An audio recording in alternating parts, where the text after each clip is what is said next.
if I could, like, there's a couple of things that I look at that just they don't actually build the multiples, but it's more attractive. Like one would be a proper business plan.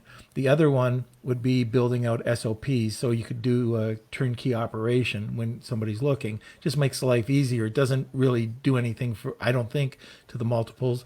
But are there any other things that people can do to make the purchase more appealing? And any value you can add to your products or to your account, it can be different. You can differentiate your products, which is extremely important, I think. You can have like expertise of on a specific niche.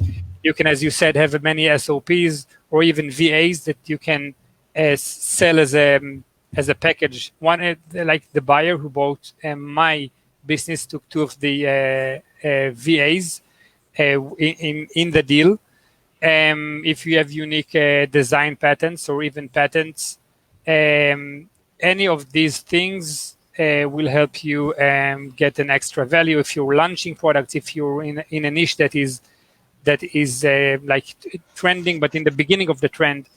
And yeah, Okay. all the additional values you can add, you should probably want to do it, regardless if you're going to sell or not, by the way. That's the way I see it. Okay, so we know that Yale's got a hard stop coming up. So why don't we do this? If there's any other questions, just post them and we'll get back to you shortly. But how would you look? Is there anything else that you would like to talk about? Let's put this as the last question for Yale and Idan. So I'll say, just to complete what Idan was saying, how to maximize the value. And so one of the mistakes that we see a lot, and we've talked about that, is thinking how to maximize the value before a sale and then going to different strategies that are not necessarily the right one. For example, many sellers told me that they heard that the best thing is to have a Shopify account because it obviously takes up the multiple. It's actually true. Buyers obviously like a brand that's not only on Amazon but also on other platforms. But many of the sellers don't succeed with that, and it takes their focus away from Amazon. So they try selling on Shopify.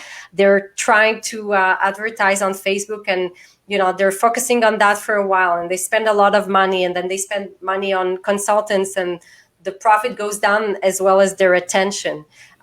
So sometimes, if you're good at launching new products, then launch new products. If you're good at, expanding to other platforms or other countries, like, for example, Amazon France or UK, then do that. But starting things, if you're going to sell in a year or 10 months, starting crazy adventures that you know nothing about is not necessarily the good thing. It's a good thing only if that's what you planned. Okay. And it goes back to my point. Do what you would do if you didn't sell the account. If you had a plan to go on Shopify and that was your plan, then go ahead and do it. If you're doing that only for the sale, then I would say just focus on things that bring you the most, many profits. If you're better at launching new product on Amazon US, then do that. That's my 2 cents.